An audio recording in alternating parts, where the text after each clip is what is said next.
No! Ow! Ouch! Ouch! What's happening with you all today? Well, I can tell you what's happening with me, and that's I have a Titan's Isle review for you for the Meta Quest 3. Titan Isles is a single and multiplayer experience, but I've only played it in single player so far.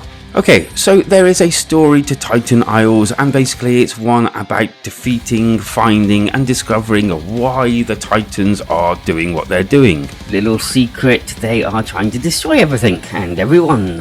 Which, as you can probably imagine, is not a good thing. Not bad for a first-timer.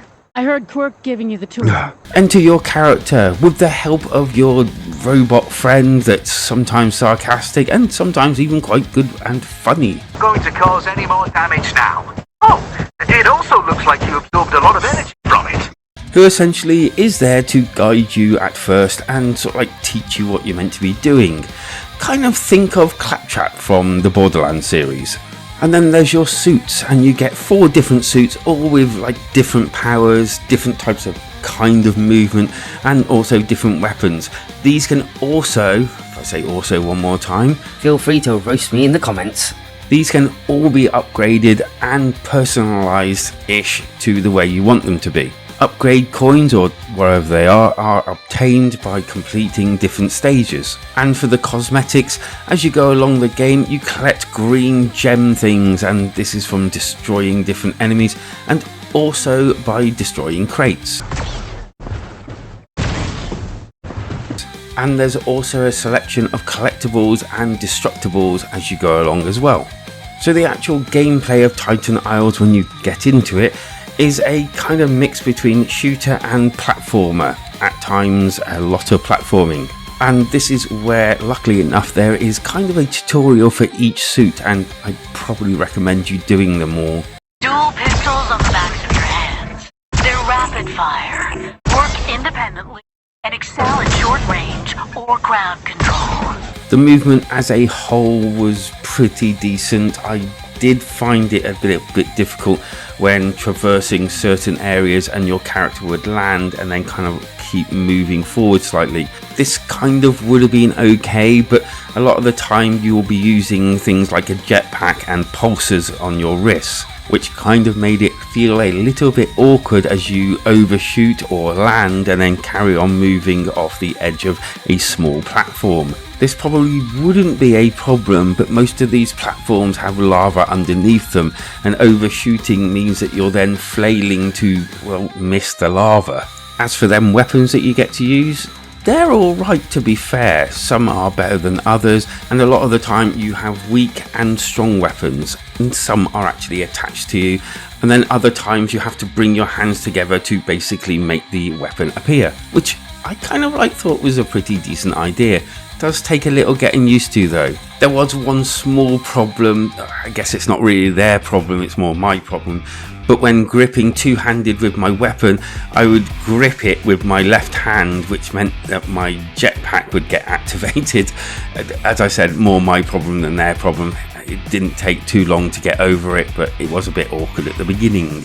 The enemies were okay. A lot of the time there were variations on others the deeper in the game that you went, and they mainly consisted of robots that kind of looked like they come out of the Matrix, and little and larger, ones that scuttered, ones that flew, and some that are actually attached to the actual walls and platforms, all of them shooting a different array of lasers, bullets and explosions. This is very unfortunate. That is a long drop. Thank goodness there's lots of incredibly sturdy bridges floating around. The main aim of each of these sections is to, of course, get to the boss. And I have to say, these bosses were huge and admittedly quite intimidating to start with. Although I will also say that they kind of have, again, the same theme over and over again of how to defeat them. Its core is exposed. It's the heart of this thing, somewhere on its body. Oh, there it is, on its front, right where it's Mostly chipping away at different parts of armour and then destroying the actual core thing that's located somewhere on them. I would say I would have liked a bit more variation in how to defeat these, and some of them felt kind of a little bit unfair in the ways that they were set up and their weapons were engaging. But all in all, with what they gave, it was alright. I can't really complain too much apart from what I've already said. And now I'd like to jump into a few negatives before we carry on, just to put things in perspective. The aiming of some of the weapons felt a little bit off from time to time. I did feel that it was getting a little bit samey here and there, and probably would have liked a little bit more variety from time to time. While the gameplay did feel kind of solid, it also felt a little bit sparse. There were levels where not really much was happening at all, and it kind of felt a little bit more tactical without the tactical. The bosses did feel a little bit brutal and at times a little bit unfair, and depending on which character you use, the controls for them can sometimes feel a little bit hinderous. Oh wait, hang on.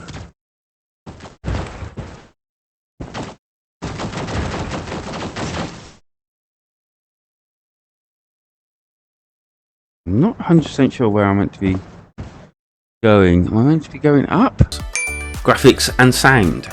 Graphics on the MetaQuest 3 looked pretty decent, I have to admit, if not a little bit sparse at times. The sound was pretty decent again. I could hear different things in the background, atmospheric things, and also the fact that it was fully voiced was definitely something I personally appreciated. Good luck. I'll stay close in case you need an extraction. Bye for now. The score. Titan Isles kind of felt like a mix of a few different games. The addition of 4 different suits was a good idea, but I'm not quite sure whether I would go back and use them to replay the game. There is a section within the game that you can go and complete different challenges, races and the like, all for a leaderboard, or go up co-op against other players. Again, giving that extra longevity. Also, the fact that you can play the game in 4-player co-op again adds a lot of replayability, and something that I'd actually be interested in. Titan Isles is not a perfect game and probably could do with a little bit more work done to it, but what we have here is playable and enjoyable at times. And with all things considered, I'm going to be giving Titan Isles a 7 out of 10.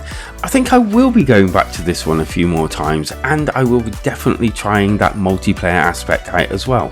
So if you've enjoyed this video and want more, please do hit them like and subscribe buttons, and also leave a comment on what you think of Titan Isles. And also, will you be picking it up?